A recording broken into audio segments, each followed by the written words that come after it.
오늘 우리가 함께 읽을 말씀은요, 요한복음 5장 13절 말씀입니다. 요한복음 5장 13절 말씀입니다.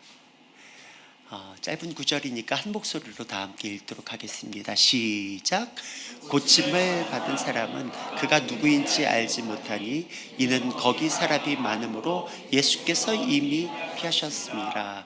아멘. 오늘 이 밤에 그가 누구인지 알지 못하니 라고 하는 제목으로 여러분과 함께 말씀을 상고해 보고자 합니다.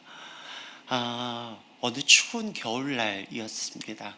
굉장히 젊은 자동차 정비사가 새 차를 살 돈은 없어가지고 중고차를 사가지고 새 차처럼 고쳐서 운행을 하기 시작했습니다. 그날따라 날씨가 더욱이 추웠던 것 같습니다.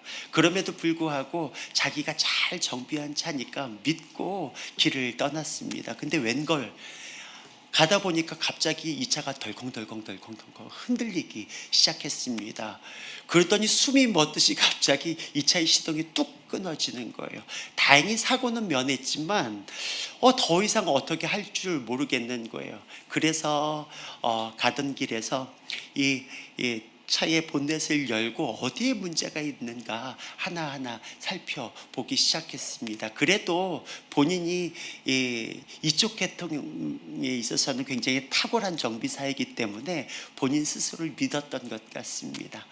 근데 아무리 찾아봐도 문제가 될 만한 것이 아무것도 없었어요. 거기서 끙끙거리면서 찾고 있었는데 어느 차가 하나가 쓱 지나가다가 멈춰서는 거예요.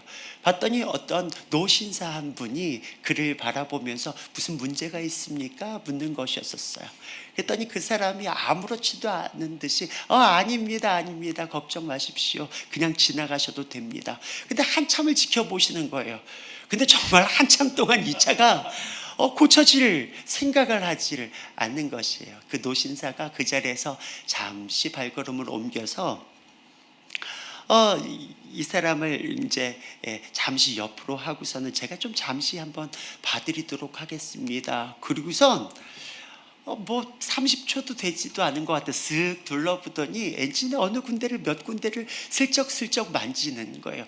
그리고는 그 사람한테 자 이제 됐으니까 한번 시동을 걸어 보십시오 라고 이야기하는 거예요. 굉장히 의아했죠. 왜냐하면 전문가는 자신이니까.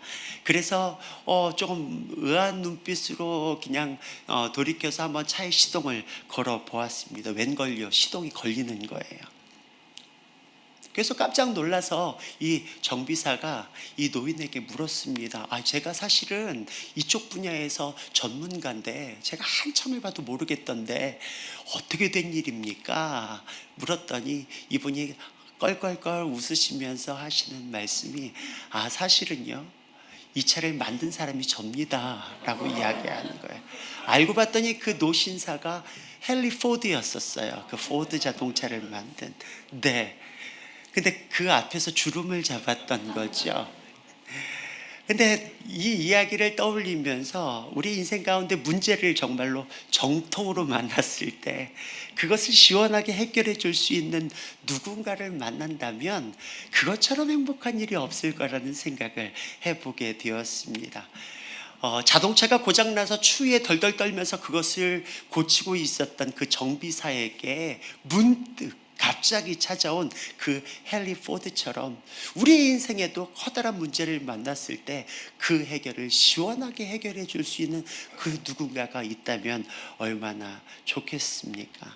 근데 우리가 문제를 해결하려고 아둥바둥 할수록 여러분 경험해 보셨죠?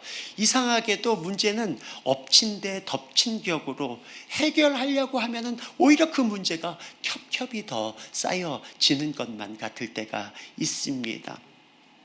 때로는 그 문제가 하루 이틀이 아닌 평생의 숙제처럼 되어버린 분들도 어쩌면 계실지 모르겠다는 생각을 해봅니다. 우리에게 살아가는데 헤아릴 수 없는 많은 문제들이죠. 가까이에는 자녀의 문제, 부모님의 문제, 남편, 아내의 문제, 감당할 수 없는 채무, 질병, 그리고 때로는 오늘 현대화된 사회 안에서 정신적인 문제, 오늘도 어쩌면 그 문제를 등에 업고 힘겹게 이 자리에 나오신 분들도 어쩌면 계실지 모르겠습니다. 오늘 그런 분들에게 헨리 포드처럼 짜잔 하고선 오늘 해결해 드리겠습니다 하고 악수를 탁 내밀면서 든든하게 여러분의 손을 흔들어 줄 사람이 있으면 좋겠죠. 근데요, 오늘 본문 말씀을 보니까요, 오늘 본문 말씀에도 오랜 세월 동안 해결되지 못한 문제로 끙끙 앓고 있는 어떤 한 사람이 등장을 합니다. 오늘 요한복음 5장 우리가 한 구절만, 13절 한 구절만 읽었는데 1절에서 5절을 제가 읽어드리도록 하겠습니다. 그 후에 유대인의 명절이 되어 예수께서 예루살렘에 올라가시니라. 예루살렘에 있는 양문 곁에 히브리 말로 베데스다라는 못이 있는데 거기 행각 5이 있고 그 안에 많은 병자, 맹인, 다리 저는 사람, 혈기 마른 사람들이 누워 물의 움직임을 기다리니 이는 천사가 가끔 못에 내려와 물을 움직이게 하는데 움직인 후에 먼저 들어가는 자는 어떤 병에 걸렸든지 낫게 되밀어라. 거기 38해 된 병자가 있더라. 오늘 이 말씀의 배경입니다. 예수님이 예루살렘에 오르셨습니다. 다름 아니라 그때가 유대인의 명절이래요. 사람들이 많았겠죠. 여기저기 와글와글 모여 있는데, 근데 사람들이 그냥 와글와글 모여서 흥겹게 지나는 그 무리들 가운데 저쪽에 한쪽 무리를 보니까 흥겨운 분위기는 영 아닌 것 같아요. 모든 사람들이 막 푹 꺼져가지고 누워있는 사람도 있고 하는 거예요. 봤더니 양문 곁에 베데스다라고 하는 못가에 사람들이 누워있는데 그 사람들이 다름 아니라 병자들이었습니다.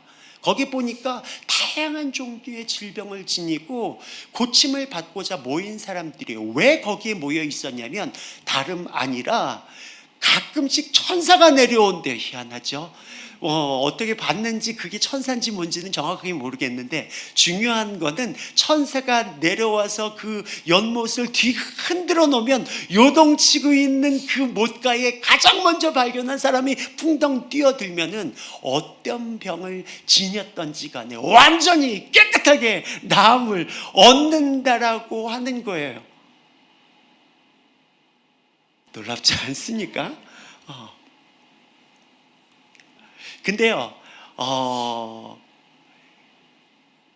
이 놀라운 배경 안에 예수님이 떡하니 거기에 등장하시는 것입니다. 그것도 다른 누구도 아닌 38년이나 된 정말 소망이라고는 찾아볼 수 없는 그 어떤 사람에게 찾아가시는 것입니다. 오늘 설교의 제목이 그가 누구인지 알지 못하니 라고 하는 제목이에요. 근데 여러분, 오늘 이 말씀의 주인공 되는 이 38년 된 병자 자신도 찾아오신 그 예수님이 어떤 분인지 알지 못했음을 우리는 보게 됩니다. 6절에 보니까요, 내가 낫고자 하느냐, 예수님이 그에게 찾아가서 다짜고짜 이런 질문을 합니다. 그때 7절에 보니까 병자가 대답하되 주여 물이 움직일 때 나를 못에 넣어주는 사람이 없어 내가 가는 동안에 다른 사람들이 먼저 내려가나이다. 먼저 내려갑니다 라고 하는 거예요. 근데 여러분, 이 말씀을 상세히 읽어보면은요, 이 사람이 38년 동안 지닌 병도 병이지만 참 외롭다 라는 생각이 듭니다. 주여, 물이 움직일 때 나를 못에 넣어주는 사람이 없어요. 어쩌면 가족들도 외면한 지 오래된 사람인 것 같습니다. 얼마나 외로웠을까요?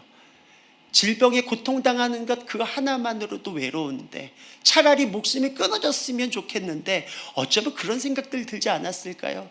그 외로움의 끝에 서 있는 바로 그 사람이었습니다. 그 사람이 주여라고 예수님을 찾고 있지만 사실은 예수님께 기대한 한 가지 소망이 있었다면 그것은 다름 아니라 물이 움직일 때 자신을 조금 건장한 그 청년이 부축해다가 이 베데스다 못에 넣어줄 정도의 그 도움만이라도 나한테 줄 수 있다면 하고 하는 그 기대감이 사실은 예수님을 만났을 때의 그 기대감 정도였다라고 하는 것입니다. 우리는 이 말씀이 전반적인 내용을 다 알고 있으니까, 아니 전능하신 하나님께서, 그 전능하신 하나님의 아들이신 예수님께서 그 곁으로 찾아가셨는데 고작 구하는 것이 물이 동할 때 저 좀 끌어다가 좀 주세요, 이 정도란 말인가? 우리는 그렇게 생각할 수 있지만은 사실은 우리가 많은 경우에 있어서 신앙생활을 할 때에 주님 앞에 엄청나게 구하죠. 오늘 이 밤에도 여러분 여러 가지 기도의 제목들을 가지고 이 자리에 나오셨을 때 여러분 무엇을 놓고 하나님 앞에 구하고 계십니까? 어떤 기대감을 가지고 하나님 앞에 나가고 계십니까? 혹시 이 38년 된 병자가 자신을 못에 좀 넣어줄 사람 찾는 것처럼 예수님이 여러분들에게 내가 무엇을 들어줄까? 너의 기도의 제목이 뭐냐 물었을 때 저기요, 여기 이 정도만 좀 해주시면 좋을 것 같아요 라고 사람 중에서 누군가에게 부탁해도 들어줄 정도의 그 정도의 선에서 우리가 하나님을 제안하면서 혹시나 여러분 하나님 앞에 그렇게 기도하고 계시지는 않나 하는 생각이 들었습니다. 여러분, 이 말씀에 기록하고 있는 것처럼 양의 문 대신 예수님께서 이 밤에 저희와 함께하여 주십니다. 여러분 믿으십니까?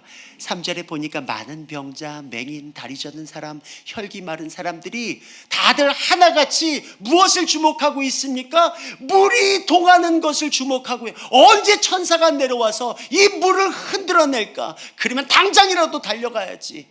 바로 그것 하나만 주목하고 있습니다. 거기에만 혈안이 되어 있는 것입니다. 근데 여러분, 놀라운 비밀이 여기에 담겨져 있어요. 2절에 보면은요, 베데스다 연못은 다름 아니라 양문 곁에 있는 연못이라고 나와 있어요. 그 베데스다는 양문 곁에 있더라 말씀하고 있습니다. 여러분, 양문이 무엇입니까? 하나님께 희생제물로 드려지는 그 양들이 통과하는 문입니다. 뿐만 아니라 바로 어린 양 되신 예수 그리스도, 바로 그분을 상징하는 것이 바로 양문이라고 하는 것입니다. 요한복음 10장 7절 9절 말씀 보면요, 그러므로 예수께서 다시 이르시되 내가 진실로 진실로 너희에게 말하노니 나는 양의 문이라. 내가 문이니 누구든지 나로 말미암아 들어가면 구원을 받고 또한 들어가며 나오며 꼴을 얻으리라. 바로 양의 문 되신 예수 그리스도, 그분이 진정 구원이시라고 하는 말씀이에요. 그분이 진정한 축복의 통로가 되신다라고 말씀하고 있는 것입니다. 어디예요? 바로 베데스다 못 곁에 양문이 있어요. 근데 모든 사람들은 결코 양문에 주목하지 않아요. 무엇에 주목합니까? 베데스다 못이 언제쯤 동할까에만 우리의 관심은 거기에 초점을 맞추고 있는 것을 보게 됩니다. 여러분, 구원은 예수께 있습니다. 믿으십니까? 치유와 회복 또한 예수 그리스도 그분께 있는 줄 믿습니다. 여러분, 양문 되시는 예수께서 우리의 곁에 계시다라고 하는 그 사실을 우리가 오늘 이 밤에 잊지 말아야 하는 것입니다. 여러분, 우리가 주님을 찾아 나온 것 같지만 여러분 기억하시기 바랍니다. 여기에 그분이 계십니다. 이미 계셨습니다. 여러분을 두 팔 벌리고 맞이하고 계시다라고 하는 것입니다. 여러분, 예수님은 그 병자에게 즉시로 일어나 내 자리를 들고 걸어가라 말씀하신. 근데 그 사람이 곧 나아서 바로 즉시로 곧 나아서 자리를 들고 걸어가니라. 놀랍지 않습니까? 예수님의 그 단 한마디, 내 자리를 들고 걸어가라, 이 한마디에 하나님의 놀라운 기적의 역사가 나타나는 것을 보게 됩니다. 여러분, 전능하신 하나님은 능치 못함이 없습니다. 믿으십니까? 우리 주님은 우리의 무엇이 약한지 바로 그것을 이미 알고 계신다는 것입니다. 여러분, 6절에 보면은요, 예수님께서 그 누운 것을 보시고 병이 벌써 오래된 줄 아셨다라고 말씀하고 있어요. 그 누운 것을 보시고 병이 벌써 오래된 줄 아셨다라고 하는, 이 아신다라고 하는 이 단어를 하필 성경에서는 기노스코라고 하는 단어를 사용하고 있는 것을 보게 됩니다. 우리가 아는 나 알아, 그거 알아, 그거 아닙니다. 여러분, 여기서 말하고 있는 기노스코, 안다라고 하는 것은 인격적으로 안다라고 하는 거예요. 경험을 통해서 아는 것을 말하고 있는 것입니다. 여러분, 예수님이 그 38년 된 병자를 바라보면서 안타깝기 때문에 그냥 쯔쯔쯔 하다가 야, 내가 너 오늘 고쳐줄게 하고선 그냥 그 순간 마음이 동해서 그렇게 고쳐주신 것이 아니라고 하는 것이에요. 예수님께서는 그에게 손을 뻗은 이유가 있다라고 하는, 단순히 병을 고쳐주시는데 그치지 않고 인격적으로 그에게 찾아오셨다라고 하는 사실입니다.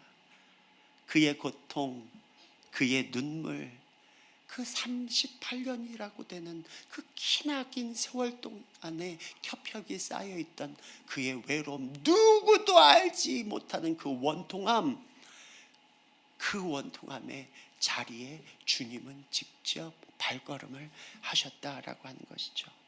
그리고는 그에게 이렇게 말씀하시는 겁니다. 내가 너를 잘 안다.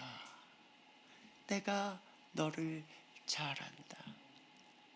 오늘 이 자리에 원통한 마음으로 오신 여러분들, 여러분 곁에서 주님이 뭐라고 말씀하십니까? 내가 너를 잘 안다. 기노스코 안다라는 거예요. 그냥 척 보니까 안다가 아니라 오랜 동안 내가 너와 함께 했다. 너의 눈물, 너의 슬픔을 내가 안다. 너가 오늘 이 밤에 간절히 목소리 높이지 않아도 사실은 내 마음의 원통함을 내가 안다 라고 주님이 말씀하고 계시는 것입니다.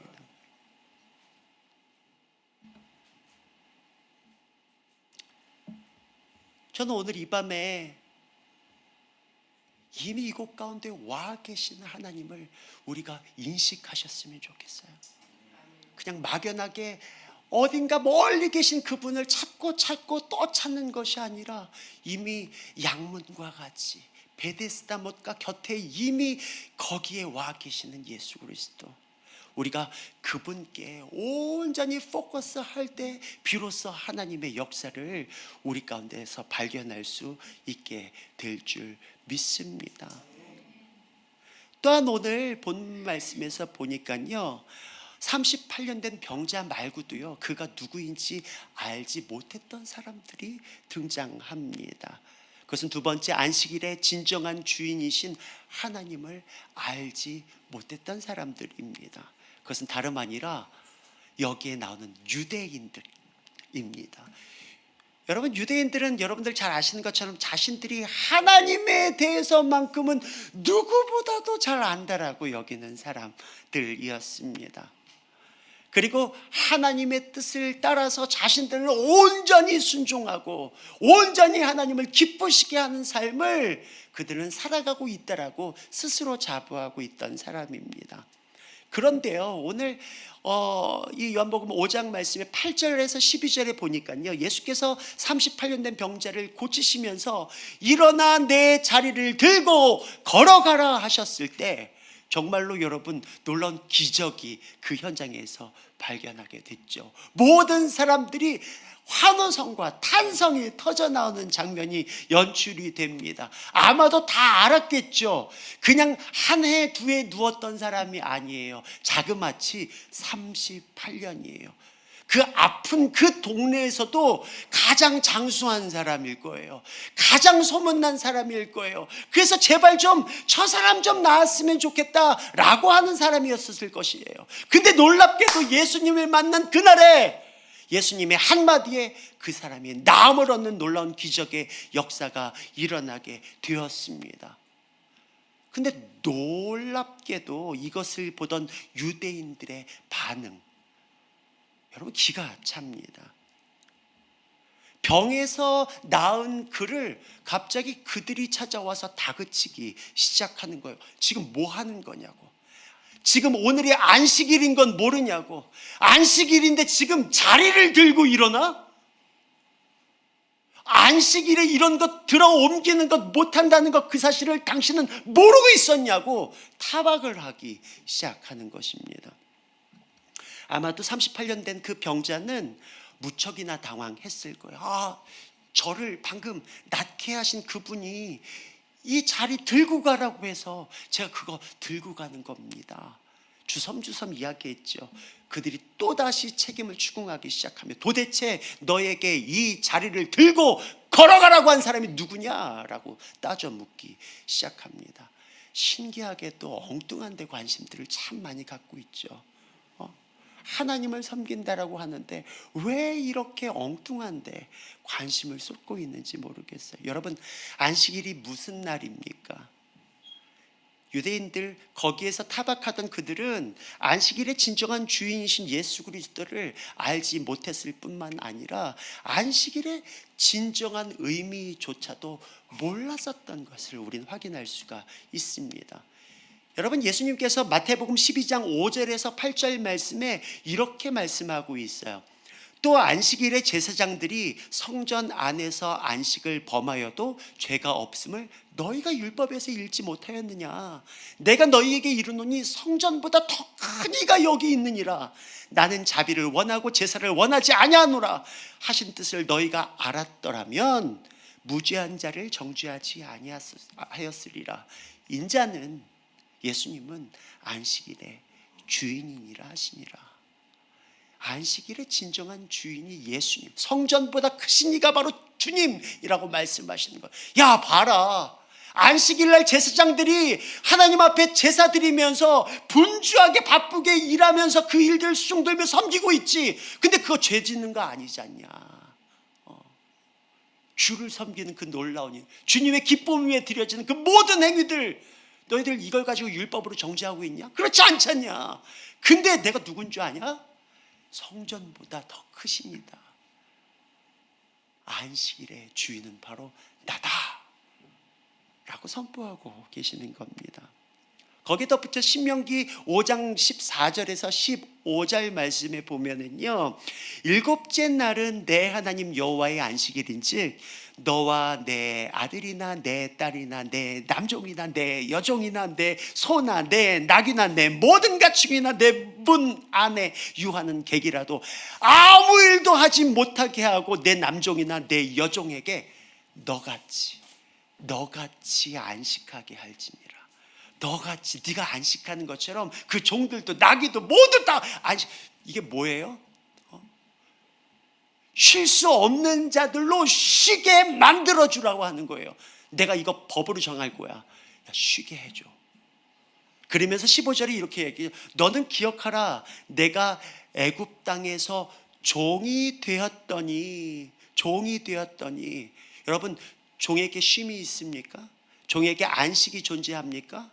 절대 그들에게는 있지 않은 것들이에요.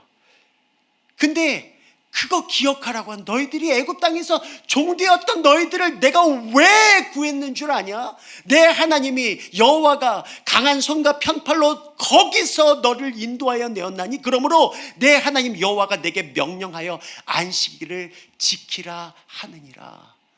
이 말을 풀이해서 말한다면 더 이상 너희들은 종이 아니야. 그리고 너희에게 진정한 안식을 내가 부여하기를 원한다 라고 하는 그 취지에서 하나님께서는 그들 가운데 안식을 요청하고 있다라고 하는 사실입니다. 놀랍지 않습니까? 우리를 향한 주님의 마음이 여러분 느껴지십니까? 그런데 우리를 정말로 이 안식일은 바로 저와 여러분을 위해서, 우리를 살리기 위해서, 우리에게 진정한 안식과 쉼을 허락하기 위해서 허락되고 제정된 일들인데, 근데 유대인들은 안식일에 평생 그 그 고통 가운데 있었던 사람이 치유되고 자유케 되고 나음을 얻어서 기뻐 뛸 수밖에 없는 그 모든 상황을 싸잡아서 꾹꾹 눌러 앉혀버리고 있는 것을 보게 되죠. 이게 하나님의 사람들입니까? 10절에 다시 보면은요, 유대인들이 병나은 사람에게 이르되 안식일인데 내게 자리를 들고 가는 것이 옳지 아니하니라. 절대로 상식적으로 이해할 수 없는 반응인 것이에요. 여러분, 38년 동안 병자로 살았다면 그 고통을 알만한 사람은 다 알 거예요.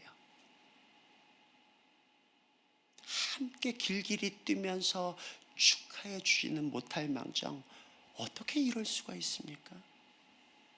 원수에게도 이렇게 대하지는 않을 거예요. 근데 이 장면을 볼 때 오버랩되는 인물이 있죠. 그것은 누가복음 15장 28절에 보면은요, 돌아온 탕자의 형 엉아입니다. 동생이 죽다 살아왔어요. 그래도 용기를 내서 아버지 집으로 찾아왔어요. 그 기쁨에 아버지는 잔치를 베풀었습니다. 그리고 송아지도 잡았죠. 흥겨운 가락소리가 저 동네 바깥까지 들립니다. 이 소리가 도대체 무엇이냐? 일하던 형이 돌아왔습니다. 보니까 죽었다 살아온 당신의 동생이 이렇게 왔다고. 그래서 아버지가 그 큰 기쁨에 이러한 잔치를 연다고. 억장이 무너지는 거예요. 이게 도대체 무슨 일은 나에게 염소 한마디도 준 적이 없는데, 가슴을 치면서, 그러면서 그 잔치에 절대로 어울리지 않죠.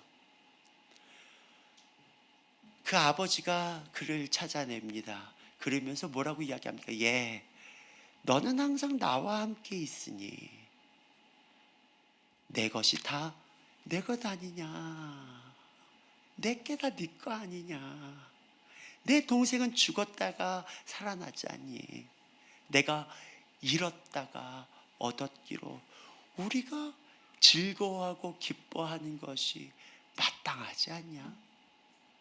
그 당연한 거 아니냐? 그 당연함에 절대 반응하지 않는 이 아들의 모습. 유대인들은 하나님을 섬긴다고 하지만 정작 하나님 그분을 섬기는 게 아니었죠. 하나님을 안다라고 하지만 정작 하나님에 대해서는 눈꼽만치도 알지 못하는 것입니다. 오히려 여러분 16절에 보면은요, 그러므로 안식일에 이러한 일을 행하신다 하여 유대인들이 예수를 박해하게 된 이러한 일이 뭐예요? 그 병자를 낫게 한, 그 병자를 자유케 한, 그 병자를 구원케 한 그 놀라운 일을 행하신 그 일로 말미암아 유대인들이 예수를 그때부터 박해하기 시작했다라고 말씀하고 있습니다. 이게 무슨 일입니까?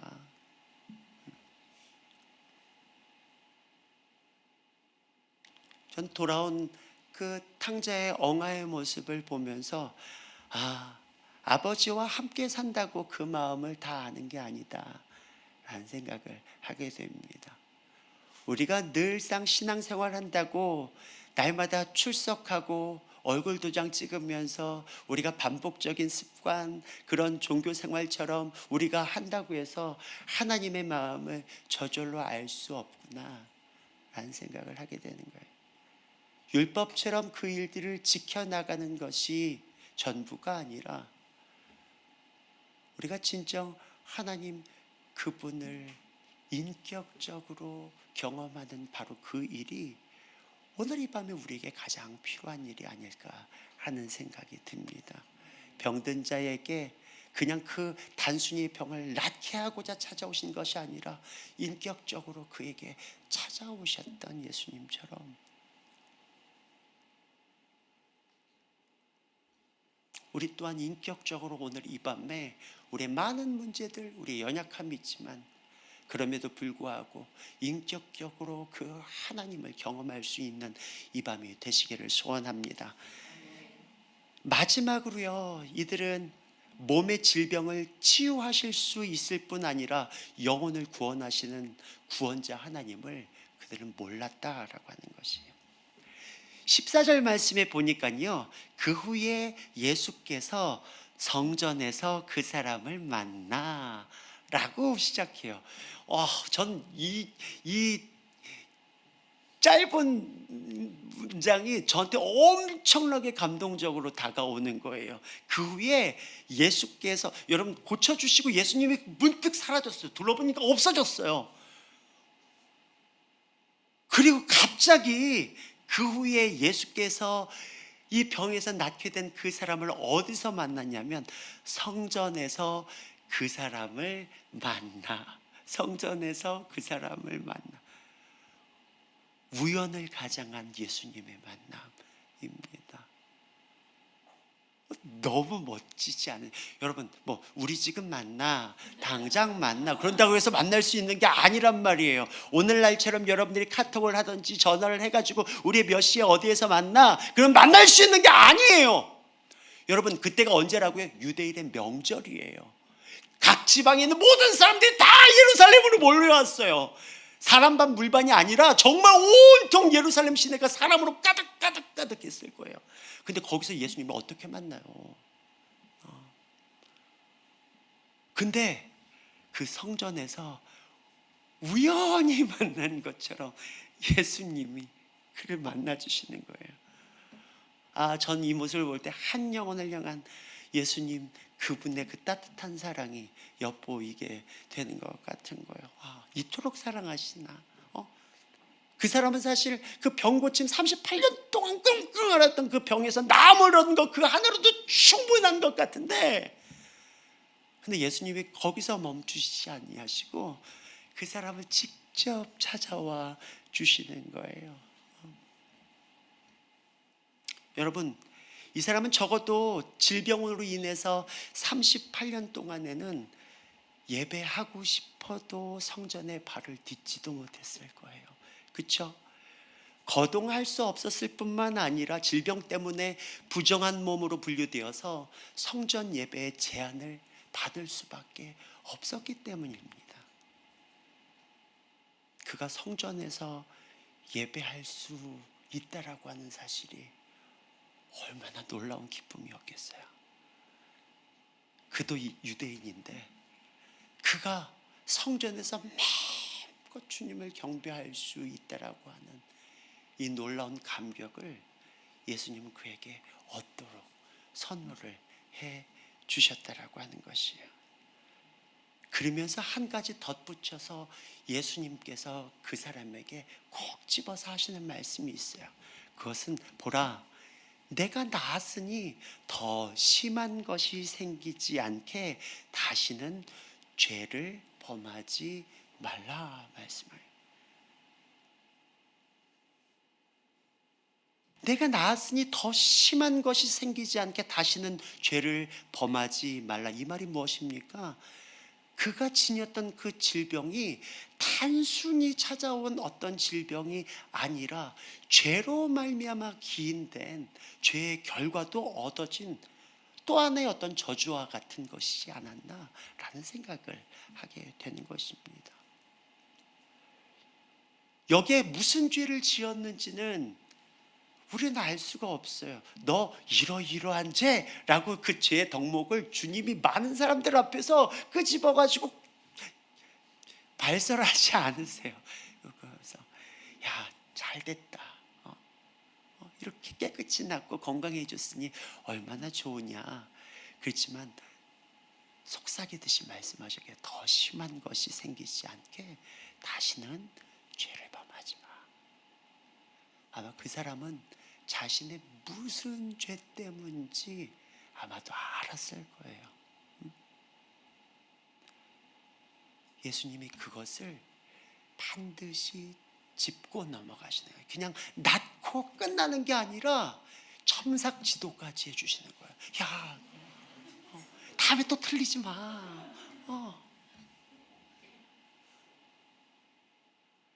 우리 주님이 바로 이러한 분이라고 하는 겁니다.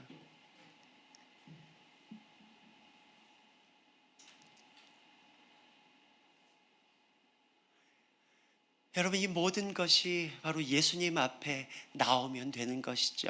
아니, 양문 곁에 베데스다가 존재했던 것처럼 이미 어쩌면 양의 문 되신 예수 그리스도께서 이 밤에 여기에 이미 와서 우리 가운데 역사하고 계시는 줄 믿습니다. 오늘도 여러분 귓가에 주님이 그렇게 속삭이고 계신다고 믿습니다. 내가 너를 잘한다. 내가 너를 잘한다. 그리고 어떤 분에게는 내가 낳고자 하느냐? 내가 낳고자 하느냐? 오늘 이 밤에 우리를 부르고 계시는, 우리의 이름을 불러주고 계시는 예수님 그분의 부름 앞에 응답하는 밤이 되었으면 좋겠습니다.